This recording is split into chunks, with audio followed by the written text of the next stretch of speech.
चलिए हम लोग मैग्नेटिक सर्किट पे एक आज न्यूमेरिकल करके देखते हैं।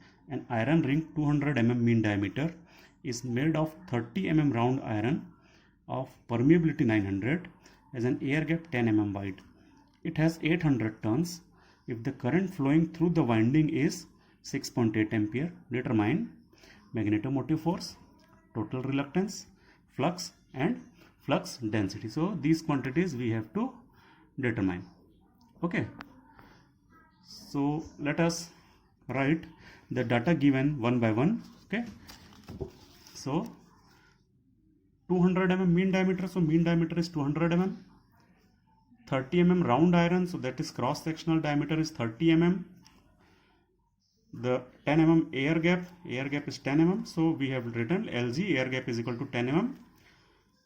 800 turns, so number of turns is 800, current is 6.8 ampere and permeability is 900, so mu r is we had written 900 and we have to find MMF, reluctance, flux and flux density. Okay, तो अब हम लोग करते हैं start. तो सबसे पहले हम लोगों को जो मीन डायमीटर दी है उसका क्या यूज है, तो अपन देख लें कि जो भी फ्लक्स इस मैग्नेटिक सर्किट में बनता है वो ऐसे ट्रेवल करता है, इस आयरन के रिंग से होते हुए ऐसे ट्रेवल करेगा, ऐसे ट्रेवल करते हुए वो पूरे अपने पाथ को कंप्लीट करेगा। इसका मतलब है वो जो फ्लक्स है उसने कितना डिस्टेंस ट्रेवल किया, उस फ्लक्स ने total circumference of the ring के बराबर का डिस्टेंस ट्रेवल किया है। तो इसका मतलब क्या है कि फ्लक्स पाथ की जो लेंथ होगी वो सर्कमफ्रेंस ऑफ द रिंग के बराबर होगी। तो हम लोगों को सबसे पहले निकालना पड़ेगा सर्कमफ्रेंस। सर्कमफ्रेंस का फॉर्मूला क्या होता है, वो होता है 2 r, that is pi into D. ठीक है, तो हम लोग निकालेंगे सबसे पहले 2 r, that is pi into D, और उसकी वैल्यू कितनी आएगी तो अपन इसको कैलकुलेट करके देखते हैं। डी की वैल्यू जो है वो 200 mm है, दैट इज 200 × 10⁻³ मीटर है। तो यदि हम इसको यहाँ पर पुट करते हैं तो ये आ जाता है 0.628 मीटर आ रहा है। ठीक है, ये आ जा रहा है 0.628 मीटर। ये हो गई पूरी सर्क्यूमफ्रेंस ऑफ दिस रिंग, लेकिन उसमें से 10 mm का एक देखिए एयर गैप भी है ना, यहां पर एक 10 mm का एयर गैप बचा हुआ है। तो इसका मतलब आयरन का पोर्शन कितना होगा, तो ये टोटल सर्क्यूमफ्रेंस में से यदि हम इस एयर गैप की लेंथ को माइनस कर देंगे तो बचेगा आयरन का पोर्शन। तो वही हम लोगों ने किया है, length of iron path is equal to total length minus length of air gap. तो हम लोग इसको जब माइनस करेंगे 0.628 जो हमारा टोटल सर्क्यूमफ्रेंस था उसमें से यदि मैं एयर गैप की लेंथ को 0.01 को माइनस करूंगा तो ये आ जा रहा है अपना 0.618 मीटर। ये हो जाएगा हमारा एल आई। तो ये लेंथ ऑफ आयरन पाथ, इसको हम लोग डिनोट करेंगे एल आई से। एरिया ऑफ क्रॉस सेक्शन कैसे निकलेगा, तो उसका फॉर्मूला होता है पाई डी स्क्वायर अपॉन 4, और डी की वैल्यू कितनी दी है, तो क्रॉस सेक्शनल एरिया जो दिया है, जो डायमीटर दिया है वो 30 mm है। इसको हम लोग यहाँ पे पुट करेंगे तो पाई इंटू 30 इंटू 10⁻⁻3, ये हो गया डी का स्क्वायर डिवाइडेड बाय 4। तो जो एरिया आ रहा है 7.068 इंटू 10⁻⁻4 मीटर स्क्वायर। तो ये हमारी कुछ चीज़ें आ गई हैं जो हमको क्वेश्चन को सॉल्व करने के लिए ज़रूरी होती है। वो एक होता है length of iron path, length of air gap और एरिया ऑफ क्रॉस सेक्शन। ठीक है, अब इसके बाद हम लोग अपने क्वेश्चन को सॉल्व करना चालू करते हैं। तो हमारे क्वेश्चन में हमसे पूछा गया है, सबसे पहले पूछा गया है मैग्नेटोमोटिव फोर्स। ठीक है, तो सबसे पहले अपन निकाल लेते हैं मैग्नेटोमोटिव फोर्स। इसका फॉर्मूला होता है एन आई, और एन और आई की वैल्यू हमको क्वेश्चन में गिवन है 800 और 6.8। तो ये हो गया 800 मल्टीप्लाइड बाय 6.8। तो हमारा जो MMF आ जाएगा वो आ रहा है 5440, और इसकी यूनिट होती है एम्पियर टर्न। तो एक क्वेश्चन अपना सॉल्व हो गया, जो हमारे क्वेश्चन का जो फर्स्ट पार्ट था कि फाइंड मैग्नेटोमोटिव फोर्स। उसके बाद हमसे क्वेश्चन में पूछा गया है कि टोटल रिलक्टेंस फाइंड करना है। तो हम लोग अब फाइंड करते हैं टोटल रिलक्टेंस। तो रिलक्टेंस कैसे निकलेगा, टोटल रिलक्टेंस जो है वो 2 पार्ट से मिलकर बना हुआ होगा।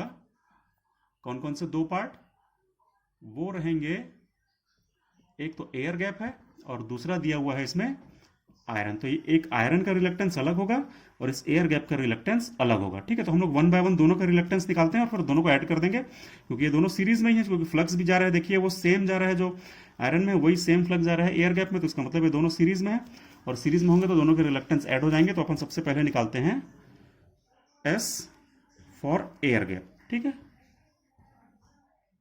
एयर गैप के लिए अपन लोग पहले निकालते हैं। तो एस का फॉर्मूला क्या होता है?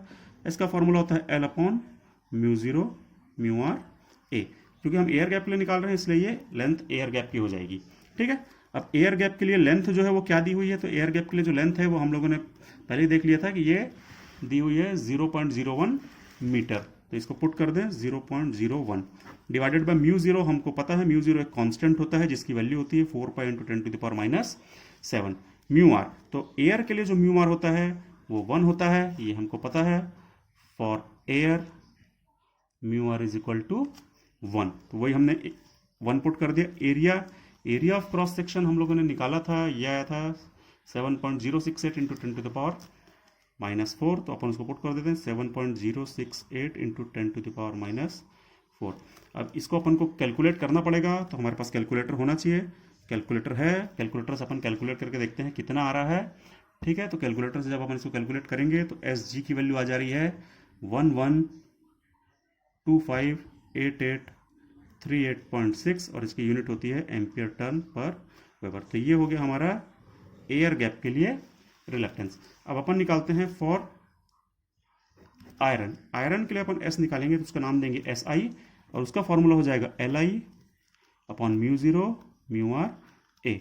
अब हमारे पास एल आई की वैल्यू हमने अभी भी कैलकुलेट की थी। एल आई की वैल्यू जो आई थी वो अपने 6.618 आ रही थी, उसको अपन पुट कर दें तो 0.618 डिवाइडेड बाय म्यू ज़ीरो एक कांस्टेंट होता है जिसकी वैल्यू होती है 4 पाई इंटू 10⁻⁷ म्यू आर की वैल्यू क्वेश्चन में गिवन है और वो वैल्यू है 900 इंटू एरिया जो है वो हमने कैलकुलेट किया था। ये अभी भी ये देखिए 7.068 मल्टीप्लाइड बाय 10⁻⁻4। ठीक है, तो ये सारी वैल्यूज जब हमको दी हुई हैं